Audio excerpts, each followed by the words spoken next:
الرحيم إن الذين كفروا ينفقون أموالهم ليصدوا عن سبيل الله فسينفقونها ثم تكون عليهم حسرة ثم يغلبون والذين كفروا إلى جهنم يحشرون يا أيها الإخوان والأخوات اتقوا الله عباد الله أوصيكم أولا بتقوى الله.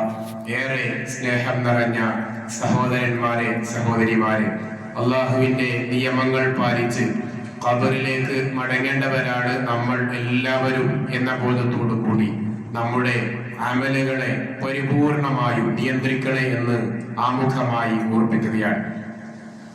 അള്ളാഹു നമുക്ക് എല്ലാവർക്കും മരണം വരെ നമ്മുടെ ആരോഗ്യവും നമ്മുടെ ഈമാനും പരിപൂർണമായി നിലനിർത്തി തരുമാറാവട്ടെ.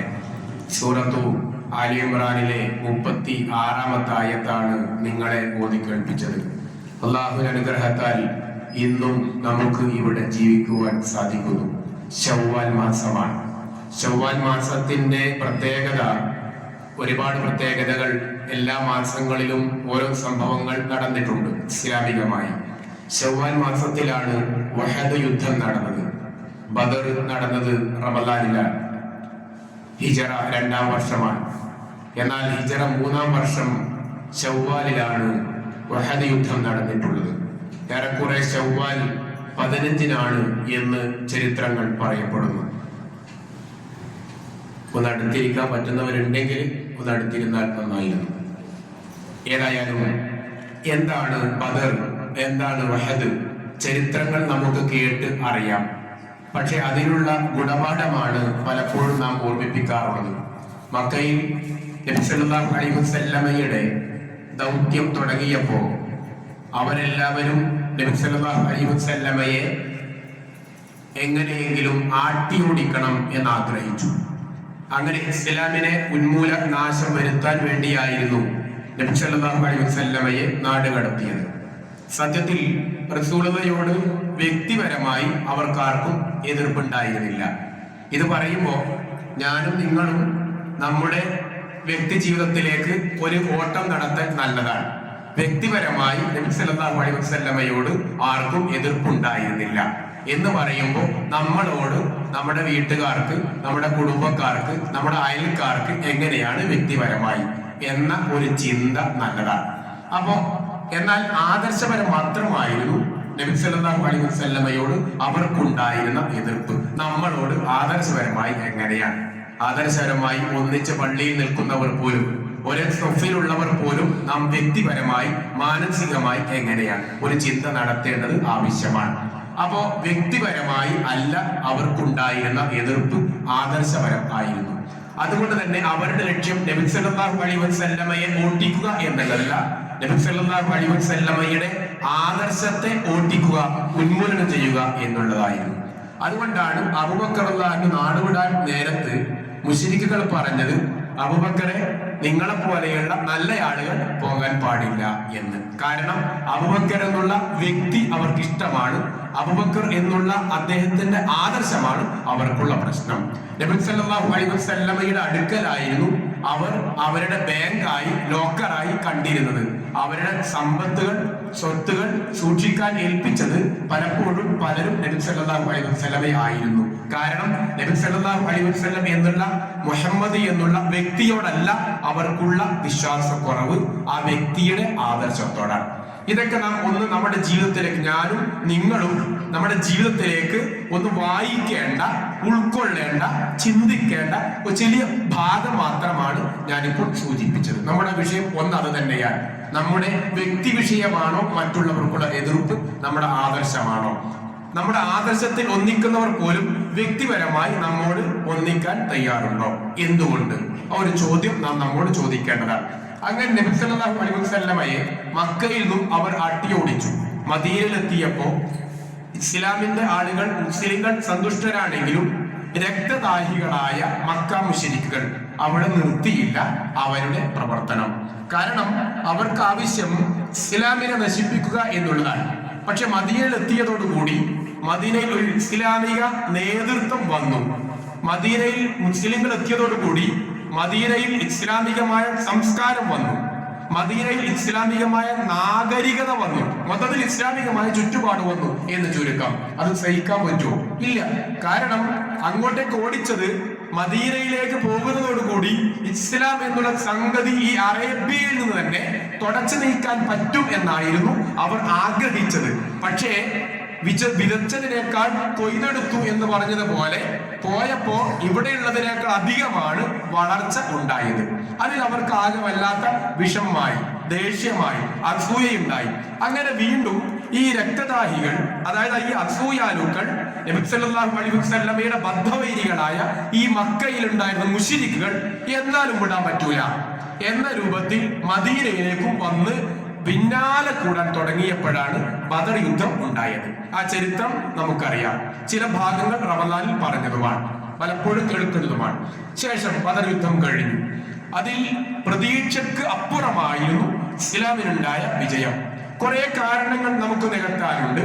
അതിൽ മുഖ്യമായ ഒരു കാരണം പ്രാർത്ഥന തന്നെയായിരുന്നു എന്ന് നമുക്കറിയാവുന്ന യാഥാർത്ഥ്യമാണ്. ആ പ്രാർത്ഥനയുടെ ഫലമായി, ആദർശത്തിന്റെ ഫലമായി 8, 9, 10 കാരണങ്ങൾ നമുക്ക് പറയാനുണ്ട്. ആ കാരണഫലമായി ബദർ യുദ്ധം വിജയിച്ചു. ആ വിജയിച്ചപ്പോ പ്രമുഖരൊക്കെ കൊല്ലപ്പെട്ടു. 70 ആളുകൾ കൊല്ലപ്പെട്ടു മുശ്രിക്കുകളുടെ ഭാഗത്തു നിന്നും. ആ കൊല്ലപ്പെട്ടവർ മിക്കവാറും ആരായിരുന്നു? പ്രമുഖരായിരുന്നു എന്നുള്ളതാണ് ചരിത്രം പഠിപ്പിച്ച യാഥാർത്ഥ്യം. അബൂജഹലിനെ പോലെ, ഉത്ബത്തിനെ പോലെ, ശൈബത്തിനെ പോലെ അവിടെ ഉണ്ടായിരുന്ന കുബേരന്മാരും പ്രമാണിമാരും നേതാക്കന്മാരും ആയിരുന്നു കൊല ചെയ്യപ്പെട്ടവരിൽ പ്രമുഖർ. അതോടൊപ്പം തന്നെ 70ഓളം ആളുകളെ ബന്ദികളാക്കി എന്നാണ്. ബന്ദികളാക്കിയവരും പ്രമുഖരായിരുന്നു എന്നുള്ളതാണ്. അപ്പൊ ആ പ്രമുഖരായത് കൊണ്ട് തന്നെ അതിൽ രക്ഷപ്പെട്ടവരാണ് അബൂ സുഫിയാൻ. അബൂ സുഫിയാൻ എന്ന് പറയുമ്പോൾ പിന്നീട് ഇസ്ലാം സ്വീകരിക്കുകയും ഇസ്ലാമിന് വേണ്ടി ഒരുപാട് സംഭാവനകൾ ചെയ്യുകയും ചെയ്തയാളാണ് അബൂ സുഫിയാൻ. പക്ഷെ ആ കാലഘട്ടത്തിൽ അദ്ദേഹം മുശ്രിക്കുകളുടെ നേതാവായിരുന്നു. അപ്പൊ അന്ന് അബൂ സുഫിയാൻ അതേപോലെ ഹിന്ദും പ്രഖ്യാപിച്ചിരുന്നു. ബദർ യുദ്ധം കഴിഞ്ഞപ്പോൾ അവർ പ്രതിജ്ഞയെടുത്തിരുന്നു. എന്താ പ്രതിജ്ഞ? ഇനി ഞങ്ങൾ ഈ ഉത്ബത്തിന്റെയും ശൈബത്തിന്റെയും കൊലയാളികളോട് പകരം ചോദിക്കുന്നത് വരെ ഞങ്ങൾ തലയിൽ എണ്ണ തേക്കൂല. ആ കാലഘട്ടത്തിൽ തലയിൽ എണ്ണ തേക്കാതിരിക്കുക, കുളിക്കാതിരിക്കുക എന്നുള്ളതൊക്കെ പ്രതിജ്ഞയുടെ ഭാഗമായി അവർ ചെയ്തിരുന്നു എന്നാണ് നമുക്ക് ഇത്തരം ചരിത്രങ്ങൾ വായിക്കുമ്പോൾ മനസ്സിലാവുന്നത്. ഞങ്ങൾ ഇനി ഈ ഉത്ബത്തിന്റെയും ശൈബത്തിന്റെയും കൊലയാളികളോട് പ്രതികാരം ചോദിക്കുന്നവരെ തലയിൽ എണ്ണ തേക്കൂല, അതുവരെ ഞങ്ങൾ കുളിക്കൂല എന്ന് പ്രതിജ്ഞ ചെയ്തവരായിരുന്നു ഹിന്ദും അബൂ സുഫിയാനും ഒക്കെ എന്ന് ചരിത്രം നമുക്ക് പഠിപ്പിക്കുന്നുണ്ട്. ആ പ്രതിജ്ഞ അവർ നിറവേറ്റണമല്ലോ, അവർ നിറവേറ്റുന്നവരാണ്. നമ്മൾ പലപ്പോഴും പറയാറുണ്ട്, പറഞ്ഞ വാക്ക് മാറ്റി പറയൂല എന്ന് പറയാറുണ്ട്. അവർ ആ പറഞ്ഞ വാക്ക് മാറ്റി പറയാതിരിക്കാൻ തക്കം പാർത്തിരിക്കുകയായിരുന്നു അബൂ സുഫിയാനും കൂടെ ബാക്കിയുണ്ടായിരുന്ന കൂട്ടരും. കാരണം 70 ആളുകളാണ് കൊല്ലപ്പെട്ടത്. 950ഓളം വരുന്ന തടിമാടന്മാർ, എല്ലാ സൗകര്യങ്ങളും ഉണ്ടായിരുന്നു എന്നാണ്. ഇന്ന് ആധുനിക ഈ കാലഘട്ടത്തിൽ 2026 നമ്മുടെ നാട്ടിൽ നടന്നുകൊണ്ടിരിക്കുന്ന യുദ്ധങ്ങളും കലഹങ്ങളും കലാപങ്ങളും ഒക്കെ നാം ഇവിടെ ഒന്ന് വായിക്കേണ്ടതാണ്. ഈ യുദ്ധങ്ങളിൽ നാം ഒന്ന് ഇസ്ലാമികമായി പരതേണ്ടത് നബി സല്ലല്ലാഹു അലൈഹി വസല്ലമയുടെ നിർദ്ദേശങ്ങൾ ഇന്നത്തെ കാലഘട്ടത്തിൽ പാലിക്കുന്നുണ്ടോ എന്നുള്ളതാണ്. ഇന്നത്തെ കാലഘട്ടത്തിൽ വർഗത്തിന്റെ, വർണ്ണത്തിന്റെ, തീവ്രതയുടെ, അതല്ലെങ്കിൽ മതത്തിന്റെ, ജാതിയുടെ പേരിലൊക്കെ വർഗീയതകൾ പുറപ്പെടുവിക്കുന്നവർ ഇസ്ലാമിനെ യുദ്ധത്തെ പറയാറുണ്ടല്ലോ. അതിൽ ആമുഖമായി നമ്മൾ വായിക്കേണ്ടത് നബി സല്ലല്ലാഹു അലൈഹി വസല്ലമ എല്ലാ യുദ്ധങ്ങളുടെയും തുടക്കത്തിൽ കൊടുത്തിരുന്ന ഒരു നിർദ്ദേശമുണ്ട്: കുട്ടികളെ കൊല്ലരുത്, സ്ത്രീകളെ കൊല്ലരുത്, സ്ത്രീകളെ അപമാനിക്കരുത്, അതോടൊപ്പം തന്നെ പഴങ്ങൾ കായ്ക്കുന്ന, ഫലങ്ങൾ കായ്ക്കുന്ന മരങ്ങൾ മുറിക്കരുത് എന്നൊക്കെ നിർദ്ദേശങ്ങൾ ഉണ്ടായിരുന്നു എന്നാണ്. അപ്പൊ നമ്മുടെ വിഷയത്തിലേക്ക് വരാം. അങ്ങനെ ഉഹദ് യുദ്ധത്തിൽ നബി സല്ലല്ലാഹു അലൈഹി വസല്ലമ ഈ ഉഹദ് യുദ്ധത്തിൽ ഉണ്ടാവുന്ന രംഗം, അങ്ങനെ ബദർ യുദ്ധത്തിൽ കൊല്ലപ്പെട്ടവരോട് പ്രതികാരം ചോദിക്കണം. ആ പ്രതികാരം ചോദിക്കുവാനുള്ള തക്കം പാർത്തിരിക്കുകയായിരുന്നു അബൂ സുഫിയാനും കൂട്ടരും. അങ്ങനെ അവർ അതിനുവേണ്ടി അവർ തയ്യാറാക്കി വന്നിരുന്ന രംഗങ്ങൾ എന്ന് പറഞ്ഞാൽ 50,000 ദീനാർ ശേഖരിച്ചു എന്നാണ്. അബൂ സുഫിയാൻ മുസ്ലിംകൾക്കെതിരെ ആഞ്ഞടിക്കാൻ ആ കാലഘട്ടത്തിൽ 50,000 ദീനാർ എന്ന് പറഞ്ഞാൽ എത്ര ഉണ്ടാവും അല്ലെ? 50,000 ദീനാർ ശേഖരിച്ചു എന്നാണ്. മാത്രല്ല അദ്ദേഹം അങ്ങനെ ഒരു ദിവസം കൊണ്ടല്ല, അദ്ദേഹം പ്ലാനിങ് ആണ് എന്ന് പറഞ്ഞാൽ മുൻകൂട്ടി കണ്ടുകൊണ്ട് ഓരോ ദിവസങ്ങളായി കഠിനാധ്വാനം ചെയ്ത് 50,000 ദീനാർ ശേഖരിക്കുകയും 3000-ഓളം സൈന്യങ്ങളെ അദ്ദേഹം തയ്യാറാക്കുകയും ചെയ്തു. അങ്ങനെയാണ് അദ്ദേഹം യുദ്ധത്തിന് വേണ്ടി പുറപ്പെടുന്നത്. യുദ്ധത്തിന് വേണ്ടി അബൂ സുഫിയാനും കൂട്ടരും പുറപ്പെടുന്ന രംഗത്തിന്റെ ചുരുക്കം അത്രയാണ്. ചരിത്രത്തിന്റെ വിശാലമായ ഭാഗങ്ങളിലേക്ക് പോകുന്നില്ല. അപ്പം ബദർ യുദ്ധം കഴിഞ്ഞപ്പോ മുസ്ലിങ്ങളുടെ സ്വഭാവം എന്തായിരിക്കും? ആഹ്ലാദമായിരിക്കും, സന്തോഷമായിരിക്കും, അല്ലെ? അവർ വിജയാഘോഷത്തിന്റെ ആ ഒരു സന്തോഷത്തിലായിരിക്കും. ശത്രുപക്ഷത്താണെങ്കിലോ മ്ലാനതയുടെ, ദുഃഖത്തിന്റെ, വിഷമത്തിന്റെ, അതിനേക്കാൾ ഉപരി ഒരു ഒരു ഒരു ഒരു മാനസികമായി അപമാനം സംഭവിച്ചതിന്റെ അവസ്ഥയിലായിരിക്കും. അപ്പൊ ഈ മുസ്ലിങ്ങൾ അവരുടെ ആ രംഗത്തിൽ ആ പ്രശസ്തിയുടെ കാലഘട്ടമാണ്. മുശ്രിക്കുകളോ അപ്രശസ്തിയുടെ കാലഘട്ടമാണ്. ഇവിടെയാണ് അവർ അവരുടെ തയ്യാറെടുപ്പുകൾ നടത്തുകയും യുദ്ധത്തിന് വേണ്ടി പുറപ്പെടുകയും ചെയ്തു. ആ യുദ്ധത്തിന് പുറപ്പെടുന്ന രംഗങ്ങളൊക്കെ നാം വിശദീകരിച്ചാൽ സമയം എത്തുകയില്ല. അങ്ങനെ ആ യുദ്ധത്തിന് പുറപ്പെടുന്ന രംഗത്തെക്കുറിച്ച് ഖുർആൻ പറഞ്ഞത് ഇപ്രകാരമാണ്. എന്താണ്? അതാണ് ഞാൻ ഓതിവെച്ച ആയത്ത്, സൂറത്തു അൻഫാലിലെ ആയത്ത്. ഇന്നല്ലദീന കഫറു, നിഷേധികൾ, യുൻഫിഖൂന അംവാലഹും, അവർ അവരുടെ മുതലുകൾ ചെലവഴിക്കാൻ തയ്യാറാകുന്നു. എന്തിനാണ് അവർ അവരുടെ സമ്പത്തിനെ ചെലവഴിച്ചത്? അള്ളാഹുവിന്റെ മാർഗത്തിൽ നിന്നും ജനങ്ങളെ തടയാനാണ്. അവർ എന്നും അങ്ങനെ തന്നെയാണ് ഉണ്ടാവുക. മാത്രല്ല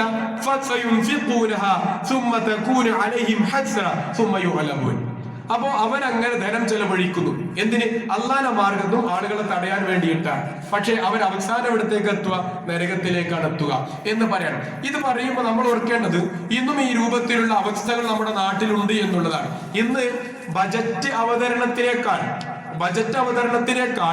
സാമ്പത്തികമായി പലരും ചെലവഴിക്കുന്നത് വർഗീയത പ്രചരിപ്പിക്കാനും വർഗീയത കൊണ്ടു നടക്കാനുമാണ്, അല്ലെ? അമേരിക്കയിൽ 5 വർഷത്തെ പഠനത്തിലൂടെ കണ്ടെത്തിയതായിരുന്നു അത്രേ ഇസ്ലാമിനെ നശിപ്പിക്കുവാനുള്ള മാർഗം സൂഫിസം കൊണ്ടുവരലാണ് എന്നാണ്. ഇന്ന് സൂഫിസത്തിന്റെ കാലഘട്ടമാണ്. ഉഹദ് കുറിച്ച് പറയുമ്പോൾ നമ്മൾ ആലോചിക്കേണ്ട മറ്റൊരു വസ്തുതയാണ്. ഇന്ന് നമുക്കറിയാലോ, പല പാട്ടുകളും സൂഫി ഗാനങ്ങൾ എന്ന പേരിൽ പല പാട്ടുകളും ഇറങ്ങുകയാണ്. ആ പാട്ടുകളുടെ ശരിക്കും സത്യത്തിൽ അതിന്റെ ആഴങ്ങളിലേക്ക് പോയാൽ അറിയാതെ നമ്മൾ പോവുകയാണ്, പറയുകയാണ്, പ്രഖ്യാപിക്കുകയാണ് അനൽ ഹഖ്, ഞാനാണ് ദൈവം, ഞാനാണ് സത്യം എന്ന് പ്രഖ്യാപിക്കുന്ന തലത്തിലേക്ക് സൂഫി ഗാനങ്ങൾ പോയിക്കൊണ്ടിരിക്കുകയാണ്. നല്ല കേൾക്കാൻ ഇമ്പമാണ്, കേൾക്കാൻ നല്ല ഈരടികളാണ്, വായിക്കുമ്പോൾ നല്ല വരികളാണ്. പക്ഷെ അത് എത്തിക്കുന്നത് എങ്ങനെയാണ്? സ്വയം ശിർക്കിലേക്കോ കുഫറിലേക്കോ എത്തിക്കുന്ന രംഗമാണ്. ഇത് ഇസ്ലാമിനെ തകർക്കാൻ ഇന്ന് കണ്ടുവച്ച വലിയൊരു മീഡിയയാണ് എന്ന് നമ്മൾ മനസ്സിലാക്കേണ്ടതാണ്. എന്താ ഇതിലൂടെ സംഭവിക്കുക? അങ്ങനെ അതേപോലെ വർഗീയതയുടെ ചേരിതിരിവുകളുടെ പേരുകൾ, ജാതിയുടെ, മതത്തിന്റെ, ദേശത്തിന്റെ ഒക്കെ പേര് പറഞ്ഞ് നമ്മുടെ നാട്ടിൽ കലഹങ്ങൾ ഉണ്ടാക്കുമ്പോൾ അവരുടെയൊക്കെ ലക്ഷ്യം എന്താണ്? അള്ളാഹുവിന്റെ മാർഗത്തിലേക്ക് ആരും പോകാൻ പാടില്ല, ഇസ്ലാമിലേക്ക് ആരും എത്താൻ പാടില്ല. എന്താ ഇസ്ലാം പഠിപ്പിച്ച തത്വം? എന്താ? ആരെയും മുഖത്ത് നോക്കി സ്ത്രീയെ, കുട്ടിയെ, ഒരു നിരപരാധിയെ കൊല്ലാൻ, മോശമാക്കാൻ പാടില്ല. എന്ത് പേരിലാലും ഒരാളെ കുറിച്ച് പരദൂഷണം പറയാൻ പാടില്ല, ഏഷണി പറയാൻ പാടില്ല, അന്യായമായി ഒരാളെയും കൊല്ലാൻ പാടില്ല, ഒരാളെ മാനസികമായോ ശാരീരികമായോ വേദനിപ്പിക്കാൻ പാടില്ല. അത് ജാതി നോക്കിയിട്ടോ മതം നോക്കിയിട്ടോ അല്ല.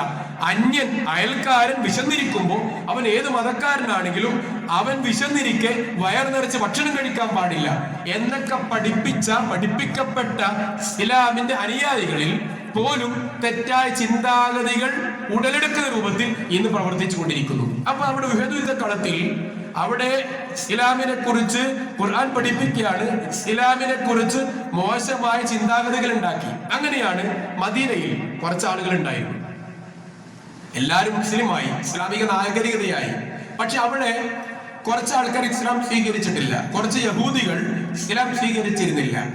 അപ്പോ അവർക്ക് പിന്നീട് ബോധ്യമാവുകയാണ്, എന്ത്, ഇനി നമ്മൾ മാത്രം ഇസ്ലാം സ്വീകരിക്കാതിരുന്നാൽ ഒരാൾ ഒറ്റപ്പെട്ടു പോകുമല്ലോ. അവർ ഇസ്ലാം സ്വീകരിക്കാൻ തീരുമാനിച്ചു. അവരുടെ ഇസ്ലാം എന്നുള്ളത് മാനസികമായാണോ? ആയിരുന്നില്ല. പൂർണ്ണമായും ഉൾക്കൊണ്ടതുകൊണ്ടാണോ? ആയിരുന്നില്ല. ഇസ്ലാം അവർ സ്വീകരിച്ചു. അവരുടെ നേതാവ് അബ്ദുല്ലാഹി ഇബ്നു സുലൂൽ എന്ന വ്യക്തിയായിരുന്നു. അബ്ദുല്ലാഹി ഇബ്നു സുലൂൽ എന്ന് പറഞ്ഞാൽ ഇസ്ലാം പ്രവാചകനും നബി സല്ലല്ലാഹു അലൈഹി വസല്ലമയും സഹാബികളും മദീനയിലേക്ക് എത്തുന്നതിന് മുന്നേ അവിടെ ഉണ്ടായിരുന്ന നേതാവായിരുന്നു അബ്ദുല്ലാഹി ഇബ്നു സുലൂൽ. നബി സല്ലല്ലാഹു അലൈഹി വസല്ലമ എങ്ങാനും മദീനയിൽ എത്തിയില്ലായിരുന്നുവെങ്കിൽ അവിടെയുള്ള നേതൃത്വ പദവി ആർക്കുണ്ടാകും? ഈ അബ്ദുല്ലാഹി ഇബ്നു സുലൂൽ ഉണ്ടാകുമായിരുന്നു. റസൂൽ എത്തിയതോടെ ജനങ്ങളൊക്കെ റസൂലിനെ അനുകരിക്കാൻ തുടങ്ങി, അനുകൂലിക്കാൻ തുടങ്ങി. അദ്ദേഹത്തിന് സ്ഥാനം നഷ്ടമായി. അങ്ങനെ ആളുകളൊക്കെ ഇസ്ലാമിലേക്ക് ഒഴുകാൻ തുടങ്ങിയപ്പോൾ അദ്ദേഹം പറഞ്ഞു, നമുക്ക് ഏതായാലും അദ്ദേഹത്തിന് അനുയായികളോട് പറഞ്ഞു, നമുക്ക് ഏതായാലും ഇസ്ലാം സ്വീകരിക്കാം. അങ്ങനെ അദ്ദേഹം മാനസികമായി ഉൾക്കൊള്ളാതെ ശാരീരികമായി അല്ലെങ്കിൽ പുറമെ ഇസ്ലാം സ്വീകരിച്ചു. അവരെ കുറിച്ചാണ് ഖുർആൻ സൂറത്തുൽ ബഖറയിലും സൂറത്ത് ആൽ ഇംറാനിലും സൂറത്ത് മുനാഫിഖൂനിലും അള്ളാഹു ആ വിഷയം പഠിപ്പിച്ചു. ബഖറയിൽ നമുക്ക് അറിയുന്ന ആയത്തായതുകൊണ്ട് ആ ആയത്തിന്റെ ചെറിയൊരു ഭാഗം പറയാം. ഒന്ന്, ഫീ ഖുലൂബിഹിം മറദുൻ ഫസാദഹുമുല്ലാഹു മറദ വലഹും അദാബുൻ അലീമുൻ ബിമാ കാനൂ യക്സിബൂൻ. സൂറത്തുൽ ബഖറയിലെ 6-ാമത്തെ ആയത്ത് മുതൽ നമ്മൾ 16-ാമത്തെ ആയത്ത് വരെ ഒന്ന് വായിച്ചു നോക്കണം. അതിൽ അവർ പറയുന്നു, വഇദാ ലഖുൽ ലദീന ആമനു ഖാലൂ ആമന്നാ വഇദാ ലഖുൽ ലദീന ആമനു. മുഅ്മിനുകളെ കണ്ടാൽ, അന്നത്തെ മുനാഫിക്കുകൾ മുഅ്മിനുകളെ കണ്ടാൽ പറയും, ഖാലൂ ആമന്നാ, ഞങ്ങൾ വിശ്വസിച്ചിരിക്കുന്നു. വഇദാ ഖലൂ ഇലാ ശയാതീനിഹിം, അവർ അവരുടെ ആളുകളിലേക്ക് എത്തിയാൽ പറയും, ഞങ്ങളെ മുഹമ്മദിനും കൂട്ടരും പറ്റിച്ചതാട്ടോ, ഇന്ന മഅക്കും, ഞങ്ങൾ നിങ്ങളുടെ കൂടെ തന്നെയാണ്. ഖാലു ഇന്ന മഅക്കും ഇന്നമാ നഹ്നു മുസ്തഹ്സിഊൻ. അപ്പോൾ അവര് നബി സല്ലല്ലാഹു അലൈഹി വസല്ലമയുടെ കൂടെ പറയും, ഞങ്ങൾ വിശ്വസിച്ചിട്ടുണ്ട് ട്ടോ, ഞങ്ങൾ മുഅ്മിനുകളാണ്, ഞങ്ങൾ നിങ്ങളുടെ കൂടെ തന്നെയാണ്, നിങ്ങൾക്ക് ഞങ്ങളെ ഉൾക്കൊള്ളാം എന്ന് പറയും. പക്ഷേ അവർ റസൂലുള്ളാഹിയുടെയും മുസ്ലിങ്ങളുടെയും കണ്ണു തെറ്റിയാൽ പറയും, ഞങ്ങളെ മുഹമ്മദിനെയും കൂട്ടരെയും പറ്റിച്ചതാണ്, ഞങ്ങൾ അവരെ കൂടെ അല്ല, ഇന്നാ മഅക്കും, ഞങ്ങൾ നിങ്ങളുടെ കൂടെയാണ്. അപ്പൊ അല്ലാഹ് വിഷയം പറഞ്ഞത് ഇപ്രകാരമാണ്, ഇന്നമാ നഹ്നു മുസ്തഹ്സിഊൻ. സത്യത്തില് അവരെ വിചാരം അവരെ ഭയങ്കര വളവന്മാരാണെന്നാണ്. അവരെ വിചാരം അവരെ നബി സല്ലല്ലാഹു അലൈഹി വസല്ലമയും സഹാബിയെയും കളിയാക്കുകയാണെന്നാണ്. സത്യത്തിൽ വളവന്മാർ അവരെന്നല്ല, അവർ കളിയാക്കപ്പെടുകയാണ്, അവർ സ്വയം പരിഹാസ്യരാവുകയാണ് എന്ന് ഖുർആൻ പറയുന്നുണ്ട്. അപ്പോ അത് ആ കാലഘട്ടത്തിൽ വന്ന രംഗമാണ് മുനാഫിക്കുകളുടെ രംഗപ്രവേശം എന്നുള്ളത് ഖുർആൻ പഠിപ്പിക്കുകയാണ്. അങ്ങനെ മുനാഫിക്കുകൾ വന്നു. ആ മുനാഫിക്കുകളുമായി യുദ്ധത്തിന് പുറപ്പെടുകയാണ്. മുസ്ലിങ്ങൾ ഉണ്ടായത് 1000 പേരാണ്. മുശ്രിക്കുകൾ എത്രയായിരുന്നു? 3000. 1000 പേരുമായി യുദ്ധത്തിന് പുറപ്പെടുകയാണ്. അതിൽ 300 ആളുകൾ യുദ്ധത്തിന് മുന്നേ പിന്തിരിഞ്ഞു. ആ 300 ആളുകളുടെ നേതാവാരായിരുന്നു നേരത്തെ പറഞ്ഞ അബ്ദുല്ലാഹി ഇബ്നു സലൂലായിരുന്നു. അപ്പോ ചിത്രം അവിടെ വ്യക്തമാവുകയാണ്. മുനാഫിക്കുകളുടെ രംഗപ്രവേശം തുടങ്ങുകയാണ്. ഇവിടെ നമുക്കുള്ള ഗുണപാഠം എന്താണ്? രണ്ടാമതായുള്ള ഗുണപാഠം എന്താണ്? നമ്മൾ മനസ്സിലാക്കേണ്ടത്, നമ്മുടെ ജീവിതത്തിൽ, നമ്മുടെ ആരാധനയിൽ, നമ്മുടെ ഈമാനിൽ കാപട്യം കലർന്നു പോയിട്ടുണ്ടോ? നമ്മുടെ ജുമാക്ക് പള്ളിയിലേക്ക് വരുന്നു, ജുമാക്ക് നേരത്തെ വരുന്നു, ജുമാക്ക് ശേഷം നാം പള്ളിക്ക് വേണ്ടി എന്തെങ്കിലും തുക സംഭാവന ചെയ്യുന്നു, നാം മറ്റുള്ളവരോട് ചിരിക്കുന്നു, നമ്മുടെ ഇബാദത്തുകൾ ചെയ്യുന്നു, അതിൽ കാപട്യം കലർന്നു പോകാറുണ്ടോ? നമ്മുടെ സംസാരത്തിൽ എപ്പോഴെങ്കിലും അങ്ങനെ ഒരു സംസാരം കലർന്നു പോകാറുണ്ടോ? പോൻ വിളിച്ചല്ലേ, എങ്ങനെയാ പോകാതിരിക്കുക, മോശമല്ലേ, ഓനെന്താ വിചാരിക്കുക എന്ന് ഇബാദത്തിന്റെ വിഷയത്തിൽ നാം പറയാറുണ്ടോ? അള്ളാഹുവിനെ അല്ലാതെ വേറെ ആരെയെങ്കിലും തൃപ്തിപ്പെടുത്താൻ നമ്മുടെ ഇബാദത്തുകൾ സംഭവിച്ചു പോകാറുണ്ടോ? നിസ്കാരമോ, സക്കാത്തോ, സദഖയോ, ഖുർആൻ പാരായണമോ, രാത്രി നിസ്കാരമോ, എന്തോ ആയിക്കോട്ടെ, മറ്റുള്ളവരെ തൃപ്തിപ്പെടുത്താൻ, ആരെയോ തൃപ്തിപ്പെടുത്താൻ നമ്മുടെ അമലുകൾ സംഭവിച്ചു പോകാറുണ്ടോ? ഒന്ന് ശ്രദ്ധിക്കേണ്ട വിഷയമാണ്. നമ്മുടെ സംസാരവും ആ രൂപത്തിൽ നാം വളരെ ഗൗരവത്തോടു കൂടി കാണേണ്ടതാണ്. നമ്മൾ ഒരിക്കലും മുനാഫിക്കുകളാവാൻ പാടില്ല. മുനാഫിഖ് എന്ന് പറഞ്ഞാൽ നരകത്തിന്റെ ഏറ്റവും അടിത്തട്ടിലാണ് അള്ളാഹു അവർക്കുള്ള സങ്കേതം ഒരുക്കിയിട്ടുള്ളത് എന്ന് അള്ളാഹു നമ്മെ കാത്തുരക്ഷിക്കുമാറാവട്ടെ. അപ്പോ മുനാഫിഖ് ആവാതിരിക്കുക എന്നുള്ളത് നമ്മുടെ കാര്യമായ ചിന്തയും പ്രാർത്ഥനയുമായിരിക്കണം എന്നുള്ളതാണ്. അങ്ങനെ അള്ളാഹു അവരെ കുറിച്ച് വീണ്ടും പറയണം. അങ്ങനെ യുദ്ധത്തിലേക്ക് പോവുകയാണ്. ഇത്രയും ആളുകളുമായി യുദ്ധത്തിലേക്ക് പോയിക്കൊണ്ടിരിക്കെ യുദ്ധം ആരംഭിക്കുകയാണ്. ആ യുദ്ധത്തിൽ മുശ്രിക്കുകളുടെ പക്ഷത്തുനിന്നും നേതാക്കന്മാരായിട്ടുള്ള 3 ആളുകളാണ്. ഖാലിദ് ഇബ്നു വലീദാണ്, രണ്ടാമത്തത് അബൂ സുഫിയാനാണ്, 3 ഇക്രിമത്ത് ഇബ്നു അബീ ജഹലാണ്. ഈ 3 പേരും പിന്നീട് ഇസ്ലാം സ്വീകരിച്ചവരാണ്. ഖാലിദ് വലീദ് റളിയല്ലാഹു അൻഹു ഇസ്ലാം സ്വീകരണത്തിലേക്ക് വന്നപ്പോ നബി സല്ലല്ലാഹു അലൈഹി വസല്ലമ ഒരുപാട് പുകഴ്ത്തിയിട്ടുണ്ട്. അപ്പൊ ഖാലിദ് ഇബ്നു വലീദും അബൂ സുഫിയാനും ഇക്രിമത്ത് അബീ ജഹലും ഇക്രിമയും പിന്നീട് ഇസ്ലാം സ്വീകരിച്ചിട്ടുണ്ട്. അപ്പൊ 3 പേരും പിന്നീട് ഇസ്ലാം സ്വീകരിച്ചിട്ടുണ്ട്. പക്ഷെ ഉഹദ് കളത്തിൽ ഇവരൊക്കെ മുശ്രിക്കുകളുടെ പക്ഷത്തായിരുന്നു, അവരുടെ നേതൃത്വത്തിൽ ഉണ്ടായവരായിരുന്നു എന്ന് നാം ഓർക്കേണ്ടതാണ്. അപ്പോ ഉഹദിനെ കുറിച്ച് റസൂലുള്ളാഹി പുകഴ്ത്തിയിട്ടുണ്ട്. ഉഹദ് കളത്തിലേക്ക് പോകുന്നതിന് മുന്നേ ഒരു വെള്ളിയാഴ്ച മിമ്പറിൽ റസൂലുള്ളാഹി സ്വല്ലല്ലാഹു അലൈഹി വസല്ലം കയറുകയാണ്. മിമ്പറിൽ ഖുതുബ നടത്തുകയാണ്. എന്തിനെ കുറിച്ചാ? യുദ്ധത്തെ കുറിച്ചാണ്. ഇന്ന് ചില ആളുകൾ പറയാറുണ്ട്, വെള്ളിയാഴ്ചത്തെ ഖുതുബ മാർക്കറ്റ് നിലവാരത്തെ കുറിച്ചാണോ ഖുതുബ നടത്തുക എന്ന് പറയാറുണ്ട്. വെള്ളിയാഴ്ച ഖുതുബ അറബിയിലായിരിക്കണം, വെള്ളിയാഴ്ച ഖുതുബ അറബിയിലായിരിക്കണം, അത് പണ്ടേ എഴുതി വെച്ചതായിരിക്കണം. അങ്ങനെ കാലിക വിഷയം നോക്കേണ്ട ആവശ്യമൊന്നുമില്ല, അത് ജനങ്ങൾക്ക് മനസ്സിലായിരുന്നു മാനദണ്ഡമല്ല എന്നൊക്കെ പറഞ്ഞ ചില ആളുകളുണ്ട്. നബി സല്ലല്ലാഹു അലൈഹി വസല്ലമയുടെ ചര്യക്ക് വിരുദ്ധമാണത്. കാരണം അല്ലാഹു റസൂൽ അന്നത്തെ കാലത്ത് ഖുതുബ നടത്തിയത് കാലിക വിഷയമായിരുന്നു, സാന്ദർഭിക വിഷയമായിരുന്നു, ആവശ്യമായ വിഷയമായിരുന്നു, പഠനാർഹമായിരുന്നു, പഠിക്കേണ്ട വിഷയമായിരുന്നു മിമ്പറിൽ പറഞ്ഞത് എന്നാണ്. ആ ശവ്വാലിൽ നടത്തിയ ഖുതുബ ഉഹദ് യുദ്ധത്തിന് മുന്നേ മിമ്പറിൽ കയറിയപ്പോ, ആ വെള്ളിയാഴ്ച ജുമുഅക്ക് മിമ്പറിൽ കയറിയപ്പോ നടത്തിയ ഖുതുബ യുദ്ധത്തെക്കുറിച്ചായിരുന്നു. എന്താണ് യുദ്ധം? എന്തിനാണ് യുദ്ധം? എങ്ങനെയാണ് യുദ്ധത്തിൽ പോകേണ്ടത്? ആ യുദ്ധത്തിൽ പോയാൽ കിട്ടുന്ന പ്രതിഫലം എന്താണ്? സ്വർഗീയ ആരാമമാണ് നിങ്ങൾക്ക് യുദ്ധത്തിൽ ലഭിക്കുക എന്ന് പറഞ്ഞു. രണ്ടാമതായി ആ ഖുതുബയിൽ പഠിപ്പിച്ചത് ക്ഷമയെക്കുറിച്ചായിരുന്നു. യുദ്ധക്കളത്തിൽ നിങ്ങൾ അവിവേകം കാണിക്കാൻ പാടില്ല, നിങ്ങൾ സ്ഥൈര്യമുണ്ടാവണം, ധൈര്യമുണ്ടാവണം, പ്രാർത്ഥനയുണ്ടാവണം എന്നുള്ളതായിരുന്നു പഠിപ്പിച്ചത്. മൂന്നാമതായി നബി സല്ലല്ലാഹു അലൈഹി വസല്ലമ ഖുതുബയിൽ പറഞ്ഞത് നിങ്ങൾ യുദ്ധക്കളത്തിൽ എപ്പോഴും പ്രാർത്ഥനയോടുകൂടി മുന്നേറിക്കൊണ്ടേയിരിക്കണം എന്നുള്ളതാണ്, പ്രതീക്ഷയുണ്ടാവണം എന്നുള്ളതാണ്. ഈ 4-5 വിഷയങ്ങളാണ് ഖുതുബയിൽ സൂചിപ്പിച്ചത് എന്നാണ്. അപ്പൊ ഖുതുബയിൽ നബി സല്ലല്ലാഹു അലൈഹി വസല്ലമ സാന്ദർഭിക വിഷയം പറഞ്ഞു എന്നാണ്, യുദ്ധത്തിന് ആഹ്വാനം ചെയ്തു എന്നാണ്. യുദ്ധത്തിന് ആഹ്വാനം ചെയ്തത് മിമ്പറിൽ വെച്ചായിരുന്നു. എങ്ങനെ യുദ്ധം ചെയ്യണമെന്ന് പഠിപ്പിച്ചത് മിമ്പറിൽ വെച്ചായിരുന്നു. എന്ന് പറഞ്ഞാൽ കാലികമായി, സാന്ദർഭികമായി നടക്കുന്ന വിഷയങ്ങൾ മിമ്പറിൽ പറയണം. ഖുതുബ എന്നുള്ളത് മനുഷ്യർക്ക് മനസ്സിലാവാനാണ്, ജനങ്ങൾക്ക് മനസ്സിലാവാനാണ്, സമൂഹത്തിന് ഉത്ബോധനമാണ്. ഭാഷ എന്നുള്ളത് അത് പൂജിക്കാനുള്ളതല്ല, ഭാഷ കമ്മ്യൂണിക്കേഷനാണ്, ഭാഷ മറ്റുള്ളവർക്ക് മനസ്സിലാക്കുവാനുള്ള ഒരു മാധ്യമമാണ്, ഒരു മീഡിയയാണ്. അതുകൊണ്ട് തന്നെ മനസ്സിലാവുന്ന ഭാഷയിൽ ഖുതുബ പറയണമെന്ന് കൂടി ഈ ഉഹദ് യുദ്ധക്കളത്തിലെ ആ യുദ്ധത്തിന് പോകുന്നതിന് മുന്നേയുള്ള ഖുതുബ നമുക്ക് പഠിപ്പിക്കുകയാണ്. ഈ രൂപത്തിൽ നബി സല്ലല്ലാഹു അലൈഹി വസല്ലമ ഖുതുബ നടത്തിക്കൊണ്ട് തന്നെ യുദ്ധത്തിന് ആഹ്വാനം ചെയ്തുകൊണ്ട് യുദ്ധക്കളത്തിലേക്ക് പോവുകയാണ്. ശേഷം നബി സല്ലല്ലാഹു അലൈഹി വസല്ലമ പാരായണം ചെയ്ത സൂറത്ത് ആലി ഇംറാനിലെ ആയത്ത് നമുക്ക് മനസ്സിലാക്കാൻ സാധിക്കും. ലിയമീസല്ലാഹുൽ ഖബീസ മിനൽ ത്വയ്യിബി വയജ്അലൽ ഖബീസ ബഅദ അലാ ബഅദി ഫയർകുമുഹു ജമീഅ ഫയജ്അലഹു ഫീ ജഹന്നം ഉലൈക ഹുൽ ഖാസിറൂൻ. രണ്ട് വിഷയത്തിൽ ബദർ യുദ്ധത്തിലും സമാനമായ ആയത്തുകൾ വന്നിട്ടുണ്ട്. സൂറത്ത് അൻഫാലിൽ, സൂറത്ത് ആലി ഇംറാനിലും. സൂറത്ത് ആലി ഇംറാനിൽ ഉഹദിനെ കുറിച്ച് പറയുമ്പോൾ സൂറത്ത് അൻഫാലിൽ ബദറിനെ കുറിച്ചാണ് കാര്യമായി പറഞ്ഞത്. അപ്പോ രണ്ട് വിഷയത്തെ കുറിച്ചും പറഞ്ഞത് ലിയമീസല്ലാഹുൽ ഖബീസ മിനൽ ത്വയ്യിബി എന്നാണ്. ഖബീസിനെ ത്വയ്യിബുമായി വേർതിരിച്ചു എന്നാണ്. എന്താണ് ഖബീസ്? എന്താണ് മ്ലേച്ഛമായത്? എന്താണ് ത്വയ്യിബ്? എന്താണ് നല്ലത്? അത് വേർതിരിച്ചു എന്നാണ്. എന്താണ് ഇവിടുത്തെ ഖബീസ്? എന്താണ് ഇവിടുത്തെ ത്വയ്യിബ്? ഉഹദിലേക്ക് പോകുമ്പോൾ ആരൊക്കെയാ മുനാഫിഖ്, ആരൊക്കെയാ മുസ്ലിം എന്ന് റസൂലുള്ളാഹിക്ക് വേർതിരിച്ച് കാണിച്ചു കൊടുത്തു. മുനാഫിഖുകളുടെ കൃത്യമായ ചിത്രം നബി സല്ലല്ലാഹു അലൈഹി വസല്ലമക്ക് ലഭിച്ചു. ബദറിൽ കൃത്യമായി മുശ്രിക്കുകളുടെ ചിത്രം ലഭിച്ചു. ഈ ഒരു വിഷയമാണ് ഈ ആയത്തിൽ ഉദ്ദേശിച്ചതെന്ന് പണ്ഡിതന്മാർ പറയുന്നു. ഏതായാലും ആ രൂപത്തിൽ ഉൾക്കൊള്ളുവാൻ തയ്യാറാവുക. അള്ളാഹു നമുക്ക് അതിനുള്ള അർഹമായ ഈമാനും പ്രതിഫലവും നൽകുമാറാവട്ടെ.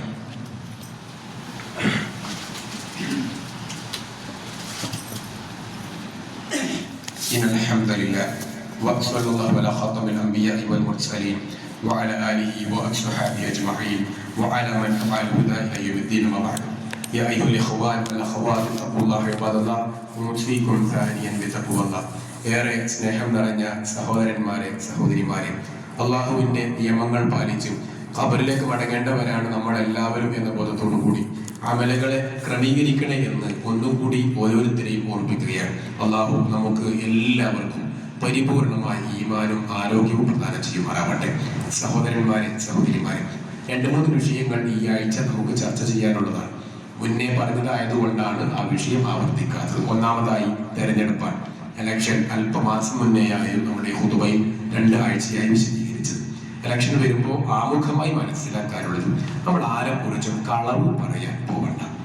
സ്ഥാനാർത്ഥിയാണ്, മത്സരിക്കുന്നു, നമ്മളും പാർട്ടിക്കാരായിരിക്കും, പ്രവർത്തകന്മാരായിരിക്കും, അതൊക്കെ അവരവരുടെ വ്യക്തിപരമായ സ്വാതന്ത്ര്യമായിരിക്കാം. പക്ഷെ നമ്മൾ ശ്രദ്ധിക്കേണ്ടത് ഗീബത്ത്, നമീമത്ത്, ഏഷണി, പരദൂഷണം എന്നുള്ളത് വലിയൊരു ഘടകമാണ്. ഒരാളെ ഉള്ളത് പറയുമ്പോഴാണ് ഗീബത്ത്, പരദൂഷണമാകുക. ഉള്ള സംഗതിയായിരിക്കും, അയാൾ ചെയ്തിട്ടുണ്ടാവും, പക്ഷെ അയാൾ അത് ഇഷ്ടപ്പെടുന്നില്ല വേറെ ആൾക്ക് പറയാൻ, അപ്പൊ അത് ഗീബത്താവും. അതുകൊണ്ട് ഒരാളെ കുറിച്ച് ഉള്ളതോ ഇല്ലാത്തതായ ഒരു തെറ്റും കുറ്റവും നമ്മൾ പറയാൻ പോകണ്ട. ഒരാൾ തെറ്റ് ചെയ്തിട്ട് ഒരു പഠിച്ചതായിട്ട് തീർത്തോട്ടെ, നമ്മളായി അത് ഏറ്റെടുക്കാൻ പോകണ്ടാലോ. അത് ഈ നേരത്ത് നമ്മൾ പ്രത്യേകമായി ശ്രദ്ധിക്കേണ്ട വിഷയമാണ്. അതോടൊപ്പം തന്നെ കളവ് പ്രചരിപ്പിച്ചുകൊണ്ട് വിജയിക്കുക എന്നുള്ളത് ഒരു മുസ്ലിമിന്റെ നടപടി ആവാൻ പാടില്ല. അപ്പൊ അത് രണ്ട് വിഷയവും നമ്മൾ ഇലക്ഷനുമായി ബന്ധപ്പെട്ട് എന്നല്ല എപ്പോഴും ശ്രദ്ധിക്കണം. നമ്മുടെ നാവിനെ സൂക്ഷിക്കുക എന്നുള്ള ഒറ്റ വാക്കിൽ നമുക്ക് ആ വിഷയത്തിൽ പറയാം. അതുകൊണ്ട് വളരെ ഗൗരവത്തോടുകൂടി ആ വിഷയം നാം ഏറ്റെടുക്കേണ്ടതാണ്. മറ്റൊരു ദുഃഖവെള്ളിയാണ് അല്ലെ. ഇന്ന് പല ആളുകളും ദുഃഖവെള്ളി ആഘോഷിക്കുന്നു. പെസഹയാണ് ദുഃഖവെള്ളി. നമ്മുടെ ഡിസംബറുമായി ബന്ധപ്പെട്ട് ക്രിസ്മസ് ആഘോഷവുമായി ബന്ധപ്പെട്ട് ചില കാര്യങ്ങൾ സൂചിപ്പിക്കാറുണ്ട് പലപ്പോഴും.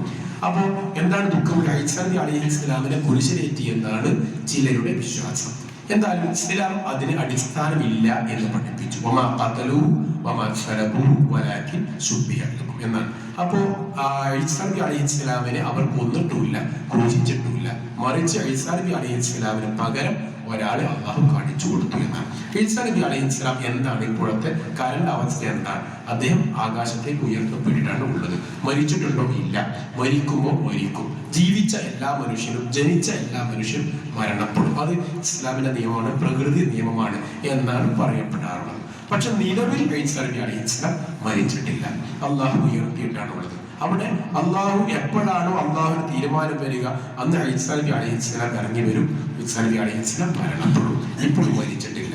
അപ്പൊ ഈസാ നബി അലൈഹിസ്സലാമിനെ കൊന്നിട്ടുമില്ല, ക്രൂശിലാകെ ഏറ്റിയിട്ടുമില്ല എന്നതാണ് ഇസ്ലാമിന്റെ അഖീദ. അത് നമ്മൾ മനസ്സിലാക്കേണ്ട വിഷയമാണ്. അതോടൊപ്പം തന്നെ ഈസാ നബി അലൈഹിസ്സലാം പലപ്പോഴും സൂചിപ്പിക്കാനുള്ള വിഷയമാണ്. ഡിസംബർ 25-ന് ക്രിസ്മസ് ആഘോഷിക്കും, ഈസാ നബി അലൈഹിസ്സലാമിന്റെ ജന്മദിനമാണ് എന്നാണ് പറയപ്പെടാറുള്ളത്. സത്യത്തിൽ ഖുർആനിക അധ്യായ പ്രകാരം, ഖുർആനിക പ്രഖ്യാപന പ്രകാരം ഈസാ നബി അലൈഹിസ്സലാം ജനിച്ചത് ഡിസംബറിലാവില്ല. കാരണം മറിയം ബീവിയോട് പഠിപ്പിച്ചത് ഈസാ നബി അലൈഹിസ്സലാം ജനിച്ചപ്പോ എന്ന് പറയുന്നത്, നീ ഈത്തപ്പന വരെ നന്നായി കുലുക്കുക, അപ്പൊ ഈത്തപ്പഴം വീഴുന്നതാണ്. ഈത്തപ്പഴം വീഴണമെങ്കിൽ എന്ത് വേണം? നന്നായി പഴുക്കണം, അപ്പോഴേ ഈത്തപ്പഴം മരത്ത് വീഴുള്ളൂ. ഈത്തപ്പന മരം അങ്ങനെ എളുപ്പത്തിൽ കുളിക്കാൻ പറ്റുന്ന സംഗതി എന്നല്ല. അപ്പൊ ഈത്തപ്പഴം, പഴുത്ത ഈത്തപ്പഴം മാത്രമേ അങ്ങനെ വീഴുകയുള്ളൂ. നമുക്കൊക്കെ അറിയുന്ന ഒരു വിഷയം, അത് കാണാത്തവർക്കും ഏവറേജ് കോമൺ സെൻസിന്റെ മനസ്സിലാകുന്നതാണല്ലോ. അപ്പൊ നല്ല പഴുക്കുന്ന കാലഘട്ടം ഡിസംബറിലല്ല. ഡിസംബറിൽ ഈത്തപ്പഴം പഴുക്കൂല. അത് ഏത് കാലഘട്ടം പഴുക്കുക? നല്ല ചൂടുള്ള കാലഘട്ടമാണ്. അപ്പൊ എന്തല്ല, ഡിസംബറിലല്ല ഈസാ നബി ജനിച്ചത് എന്നുള്ളത് ചരിത്രപരമായ വസ്തുതയാണ്. അപ്പൊ ആ ഭാഗത്തേക്ക് ആഴത്തിലേക്ക് പോകേണ്ടതില്ല. അപ്പൊ ഏതായാലും ഈ ഇസ്ലാമികമായി ദുഃഖവെള്ളിക്ക് ഒരു അടിസ്ഥാനമില്ല. മാത്രമല്ല ബൈബിള് പരിശോധിച്ചാലും ഈസാ നബി അലൈഹിസ്സലാം ക്രൂശിക്കപ്പെട്ടു എന്ന് തെളിയിക്കാൻ ആർക്കും സാധ്യമല്ല. അപ്പോൾ അതുകൊണ്ട് തന്നെ നമ്മൾ മനസ്സിലാക്കുക, ഈസാ നബി അലൈഹിസ്സലാം നമ്മുടെ നബിയാണ്. നമ്മള് മുൻകഴിഞ്ഞ എല്ലാ നബിമാരെയും അംഗീകരിക്കുന്നു, വിശ്വസിക്കുന്നു. ആ നബിമാരുടെയൊക്കെ കാലശേഷം നബി സല്ലല്ലാഹു അലൈഹി വസല്ലം വന്നു. നബി സല്ലല്ലാഹു അലൈഹി വസല്ലം പ്രത്യേകതയും അവർ നമ്മുടെ പ്രത്യേകത എന്താ? അവരൊക്കെ ആ കാലഘട്ടത്തിലേക്ക്, ആ സമൂഹത്തിലേക്ക് മാത്രം വന്ന നബിയായിരുന്നു. നബി സല്ലല്ലാഹു അലൈഹി വസല്ലം എല്ലാ കാലഘട്ടത്തിലേക്കും വന്ന നബിയായിരുന്നു. ഖിയാമത്ത് നാൾ വരെയുള്ള പ്രവാചകനാണ് മുഹമ്മദ് നബി സല്ലല്ലാഹു അലൈഹി വസല്ലം. ഇതാണ് അടിസ്ഥാനപരമായി നമുക്കുണ്ടാവേണ്ട വിഷയം. ഈ രണ്ട് കാര്യങ്ങൾ സാന്ദർഭികമായി നമ്മൾ ഓർക്കേണ്ട ഒരു വിഷയമാണ് എന്ന് സൂചിപ്പിക്കണം. അപ്പോൾ ഒന്നുകൂടി പറയുന്നു, നമ്മുടെ ഇലക്ഷൻ എന്നുള്ളത് നമ്മൾ ശ്രദ്ധിക്കേണ്ടത് പ്രാർത്ഥനയാണ്. ഇലക്ഷനുമായി ബന്ധപ്പെട്ട് മറ്റൊന്ന് പറയുന്നത് പ്രാർത്ഥനയാണ്. നമ്മുടെ നാട്ടിൽ മതേതര ഭരണകൂടം ഉണ്ടാവണം, ദഅവത്തിന് സ്വാതന്ത്ര്യമുള്ള, ഓരോരുത്തർക്കും അവരവരുടെ മതമനുസരിച്ച് ഇസ്ലാമികമായി ജീവിക്കുവാൻ സ്വാതന്ത്ര്യമുള്ള ഒരു ഭരണകൂടം നമുക്കുണ്ടാവണം. നല്ല ശാന്തമായ ഭരണകൂടം, പ്രശ്നമില്ലാത്ത, കുഴപ്പമില്ലാത്ത, ഭയമില്ലാത്ത, ശാന്തിയുള്ള, സമാധാനമുള്ള ഒരു ജീവിതം നയിക്കാൻ പറ്റുന്ന നല്ലൊരു നാട് നമുക്ക് ലഭ്യമാകുന്ന രൂപത്തിൽ നല്ല ഒരു ഭരണകൂടം വേണം. അതിനുവേണ്ടി നമ്മളൊക്കെ പ്രാർത്ഥിക്കണം. ആ രൂപത്തിലുള്ള നല്ല ഒരു അധികാരവും നല്ല ഒരു ഭരണകൂടവും വരാൻ നമ്മൾ പ്രാർത്ഥിക്കണം. അതിനുവേണ്ടി പ്രവർത്തിക്കണം. അത്തരക്കാർക്ക് നമ്മൾ വോട്ട് ചെയ്യണം. അപ്പൊ വോട്ട് ചെയ്യുമ്പോൾ നമ്മൾ ശ്രദ്ധിക്കേണ്ടത് പ്രാർത്ഥനയോടെയുള്ള ഒരു സമർപ്പണമായിരിക്കണം. എന്തിനാ പ്രാർത്ഥന? അള്ളാഹുവേ, ശാന്തമായ നാട്, സുന്ദരമായ നാട്, നല്ല ഭരണകൂടം, ഇസ്ലാമികമായി ജീവിക്കുവാനും ഇസ്ലാമികമായി ദഅവത്ത് നടത്തുവാനും സ്വാതന്ത്ര്യമുള്ള ഒരു ഭരണകൂടം, അങ്ങനെ സ്വാതന്ത്ര്യത്തിലുള്ള ഒരു പ്രദേശം, ആ രൂപത്തിലുള്ള നല്ലൊരു സ്വപ്നമായിരിക്കണം നമുക്ക് ഉണ്ടാവേണ്ടത്. ഇന്നു മുതൽ ആ പ്രാർത്ഥന നമുക്കുണ്ടാവണം എന്ന് സാന്ദർഭികമായി കളത്തിലെ നിരവധി ഗുണപാഠങ്ങളിൽ വളരെ പ്രധാനപ്പെട്ട 2-3 കാര്യങ്ങളാണ് നമ്മൾ സൂചിപ്പിച്ചത്. നമ്മൾ ഓർക്കേണ്ടത് ഏത് വിഷയം പറയുമ്പോഴും നമ്മുടെ ജീവിതത്തിൽ നാം വഹദത്തുള്ള മറ്റൊരു വലിയൊരു ഗുണപാഠമാണ് വിജയം എന്നുള്ളത്. നമുക്ക് ലഭിക്കണമെങ്കിൽ അനുസരണം നിർബന്ധമാണ്. അനുസരിക്കുന്നവന് മാത്രമേ അനുസരിക്കപ്പെടുകയുള്ളൂ എന്നുള്ളത് പൊതു തത്വമാണ്. അത് ഹദീസിന്റെ വാചകവുമാണ്. അതുകൊണ്ട് തന്നെ ചെറിയൊരു അനുസരണക്കേട് പോലും വലിയ പ്രത്യാഘാതം ഉണ്ടാക്കും എന്നുള്ളത് കൊണ്ട് തന്നെ നാം മറ്റുള്ളവരെ അനുസരിക്കാൻ തയ്യാറാവുക. പ്രത്യേകിച്ച് കുട്ടികൾ ശ്രദ്ധിക്കേണ്ടത് മുതിർന്നവരെ ബഹുമാനിക്കാനും മുതിർന്നവരെ അനുസരിക്കാനും ശ്രദ്ധിക്കണം എന്നുള്ളത് നമ്മുടെ കുട്ടികൾ ശ്രദ്ധിക്കേണ്ട ഒരു ഗുണപാഠമാണ്. നമ്മൾ ആരെയാണോ അനുസരിക്കുന്നത് അവിടെ നമുക്ക് അംഗീകാരം ലഭിക്കും എന്നുള്ളത് കൊണ്ട് തന്നെ നമ്മുടെ കുട്ടികളും ആ വിഷയത്തിൽ ജാഗ്രത കാണിക്കണം എന്നുള്ളതാണ്. മാത്രമല്ല, വിജയിക്കണമെങ്കിലും അങ്ങനെ ആ രൂപത്തിൽ മറ്റുള്ളവരെ ബഹുമാനിക്കാനും അനുസരിക്കാനും തയ്യാറാവണം എന്ന് ഓർമ്മിക്കണം. ഇതിലെ നാലാമത്തെ മറ്റൊരു ഗുണപാഠം അതാണ് എന്നുള്ളത് നാം ഓർക്കുക. അള്ളാഹു ആ രൂപത്തിലുള്ള ഈമാനും മനസ്സാക്ഷിയും നമുക്ക് എല്ലാവർക്കും പ്രദാനം ചെയ്യുമാറാവട്ടെ. രണ്ട് സ്ത്രീകൾ മരണപ്പെട്ടിട്ടുണ്ട്. അവർക്ക് വേണ്ടി പ്രാർത്ഥിക്കുവാൻ നമ്മൾ ആവശ്യപ്പെട്ടിട്ടുണ്ട്. അള്ളാഹു അവരുടെ ഖബർ സ്വർഗ്ഗഭൂതമാക്കി മാറ്റി കൊടുക്കുമാറാവട്ടെ. എല്ലാം